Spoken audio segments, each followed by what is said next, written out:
भारत की सुबह हमेशा की तरह शांत थी। लोग अपने काम पर जा रहे थे। चाय की दुकानों पर हल्की भीड़ थी। किसी को अंदाजा नहीं था कि कुछ ही घंटों में सब कुछ बदलने वाला है। दिल्ली के एक गुप्त सरकारी ऑफिस में अर्जुन वर्मा अपनी स्क्रीन को ध्यान से देख रहे थे। स्क्रीन पर बार बार एक अजीब सा सिग्नल फ्लैश हो रहा था। वो सिग्नल किसी भी सामान्य सिस्टम से मेल नहीं खा रहा था। अर्जुन को समझ आ गया था। कमरे में एक अजीब सा सन्नाटा छा गया। किसी को समझ नहीं आ रहा था कि ये क्या हो रहा है। तभी अचानक स्क्रीन ब्लैक हो गई और एक मैसेज दिखाई दिया, इंडिया प्रिपेयर। अर्जुन के चेहरे पर चिंता साफ दिखाई देने लगी। उन्होंने तुरंत हाई अलर्ट जारी करवाया। पूरे देश में सुरक्षा बढ़ा दी गई। प्रधानमंत्री ने इमरजेंसी मीटिंग बुलाई। मीटिंग में अर्जुन ने सारी जानकारी दी। उन्होंने बताया कि हमला जमीन से नहीं बल्कि आसमान से हो सकता है। सब लोग गंभीर हो गए। किसी को अंदाजा नहीं था कि दुश्मन कौन है। रिया ने सिग्नल का पैटर्न एनालाइज किया। उसने पाया कि कोई भारत का पूरा मैप स्कैन कर रहा है, जैसे कोई किसी बड़ी चीज की तैयारी कर रहा हो। अर्जुन को एक पुरानी फाइल याद आई। उस फाइल का नाम था प्रोजेक्ट सूर्या एक्स।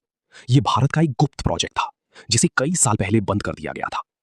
इस प्रोजेक्ट में ऐसी टेक्नोलॉजी बनाई जा रही थी जो अंतरिक्ष से किसी भी टारगेट को खत्म कर सकती थी। लेकिन यह टेक्नोलॉजी बहुत खतरनाक थी। अगर यह गलत हाथों में चली जाती तो पूरा शहर कुछ सेकंड में खत्म हो सकता था। अर्जुन को अब सब समझ में आने लगा। कोई इस टेक्नोलॉजी को ढूंढ रहा था और शायद उसका इस्तेमाल भारत के खिलाफ करना चाहता था। तभी स्क्रीन पर एक वीडियो चला। एक नकाब पहने आदमी दिखाई दिया। उसकी आवाज बहुत ठंडी और डरावनी थी। उसने कहा कि भारत का समय खत्म होने वाला है। उसने कहा कि जो टेक्नोलॉजी भारत ने बनाई वही उसकी बर्बादी का कारण बनेगी। वीडियो खत्म होते ही स्क्रीन पर एक टाइमर शुरू हो गया। 72 घंटे का काउंटडाउन शुरू हो चुका था। अर्जुन ने अपनी टीम को आदेश दिया कि किसी भी हालत में इस हमले को रोका जाएगा। इसी बीच देश के अलग अलग हिस्सों में अजीब घटनाएं होने लगी। कुछ सैटेलाइट अचानक काम करना बंद कर गए। कुछ जगहों पर नेटवर्क पूरी तरह गायब हो गया। लोगों को समझ नहीं आ रहा था कि क्या हो रहा है। अर्जुन को शक होने लगा कि दुश्मन बहुत ताकतवर है और वो हर सिस्टम को कंट्रोल कर सकता है। रिया ने एक और चौंकाने वाली बात बताई।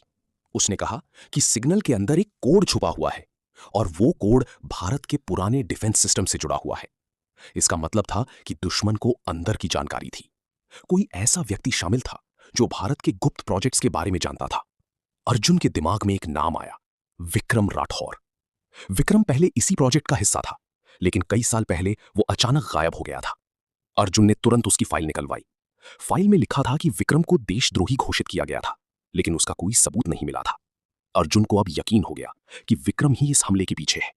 उन्होंने उसकी लोकेशन ट्रेस करने का आदेश दिया। कई घंटों की मेहनत के बाद एक लोकेशन मिली।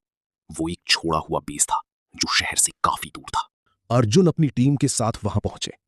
वो जगह पूरी तरह खाली लग रही थी, लेकिन अंदर जाने पर सब कुछ बदल गया। वहां हाई टेक मशीनें लगी हुई थीं और एक बड़ा कंट्रोल सिस्टम था, जैसे कोई बहुत बड़ा ऑपरेशन चल रहा हो। अचानक स्क्रीन चालू हो गई और विक्रम सामने आ गया। उसने मुस्कुराते हुए कहा कि अर्जुन बहुत देर कर चुके हैं। विक्रम ने बताया कि उसने प्रोजेक्ट सूर्या एक्स को पूरा कर लिया है और अब वो इसे भारत के खिलाफ इस्तेमाल करेगा। उसने कहा कि दुनिया ने उसे धोखा दिया और अब वो दुनिया को खत्म करेगा।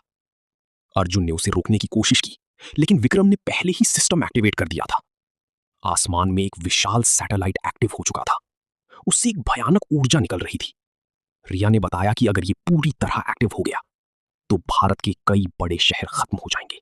अब सिर्फ कुछ घंटे बचे थे। अर्जुन ने एक आखिरी प्लान बनाया। उन्हें उस सैटेलाइट को बंद करना था, लेकिन उसके लिए उन्हें सिस्टम के अंदर जाना पड़ता। रिया ने खुद को सिस्टम से कनेक्ट किया। वो लगातार कोड को हैक करने लगी। विक्रम ने सिस्टम को और तेज कर दिया। काउंटडाउन तेजी से खत्म हो रहा था।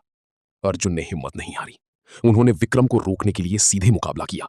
दोनों के बीच जबरदस्त फाइट हुई। हर सेकंड कीमती था। उधर रिया सिस्टम को बंद करने की कोशिश कर रही थी, लेकिन हर बार विक्रम उसे ब्लॉक कर देता। आखिरी समय में रिया को एक रास्ता मिला, लेकिन उसके लिए उसे पूरा सिस्टम ओवरलोड करना था। इसका मतलब था कि वो खुद को भी खतरे में डाल रही थी। रिया ने बिना सोचे समझे वो कदम उठाया। उसने सिस्टम को ओवरलोड कर दिया। सैटेलाइट में धमाका हुआ और उसकी ऊर्जा खत्म होने लगी। अर्जुन ने आखिरी वार किया और विक्रम को रोक दिया। कुछ ही सेकंड में पूरा सिस्टम बंद हो गया। आसमान फिर से सामान्य हो गया। खतरा टल चुका था। लेकिन इस लड़ाई में बहुत कुछ खो गया था। रिया बेहोश हो गई थी। अर्जुन उसे उठाकर बाहर लाए। धीरे धीरे उसने आंखें खोली और हल्की सी मुस्कान दी। भारत बच चुका था। कुछ दिन बाद सब कुछ सामान्य होने लगा, लेकिन अर्जुन जानते थे कि खतरा पूरी तरह खत्म नहीं हुआ है। उन्होंने आसमान की तरफ देखा और मन ही मन सोचा, ये तो सिर्फ शुरुआत थी।